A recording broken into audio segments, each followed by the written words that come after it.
ভারতীয় মজদুর সংঘের গোমতী জেলার উদয়পুর পৌর কর্মচারী সংঘের উদ্যোগে 7 দফা দাবি নিয়ে উদয়পুর পৌর পরিষদের চেয়ারম্যান শীতল চন্দ্র মজুমদারের নিকট এক ডেপুটেশনে মিলিত হয়। এই দিনের ডেপুটেশনে ছিলেন উদয়পুর পৌর কর্মচারী সংঘের সম্পাদক দেবব্রত বিশ্বাস, সভাপতি শিবজ্যোতি দাস, গোমতী জেলার প্রাক্তন জেলা সভাপতি গৌতম দাস, জেলা বিএমএস এর সম্পাদক পার্থসারথী ঘোষ সহ প্রমুখ।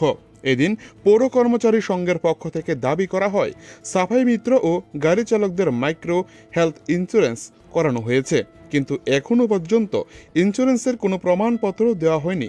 তাতে করে অনিশ্চয়তায় ভুগছে পৌর কর্মচারীরা। আদৌ কি এই সকল ইন্স্যুরেন্সের কোনো ধরনের বৈধতা আছে কিনা তা নিয়ে রীতিমতো গুঞ্জন সৃষ্টি পৌর কর্মচারীদের মধ্যে। সেই সাথে সাফাই কর্মীদের বেতন বৃদ্ধি করা, ডিআরডব্লিউ এবং আউটসোর্সিং কর্মীদের অতি সত্বর নিয়মিত করা ইত্যাদি দাবিতে এদিন ডেপুটেশন দেওয়া হয় পৌর চেয়ারম্যানের নিকট। এই দিনের ডেপুটেশনে এছাড়াও ছিলেন উদয়পুর পৌর পরিষদের মুখ্য নির্বাহী আধিকারিক ত্রিদীপ সরকার, ডেপুটি মুখ্য নির্বাহী আধিকারিক জেকলু দেববর্মা সহ প্রমুখ। উদয়পুর থেকে নিজস্ব প্রতিনিধির রিপোর্ট, টিভি 100 বাংলা। চালক ভাইদেরকে যে মাইক্রো হেলথ ইন্স্যুরেন্স যে ব্যাপারটা করা হয়েছিল, সেখান থেকে অফিসিয়াল যে ওয়ার্ক সব দেওয়া হয়েছে, টাকা পয়সাও দেওয়া হয়েছে, কিন্তু কেন এখন পর্যন্ত আমাদের সাফাই কর্মী মিত্র ভাইরা তার সুবিধা পাচ্ছে না?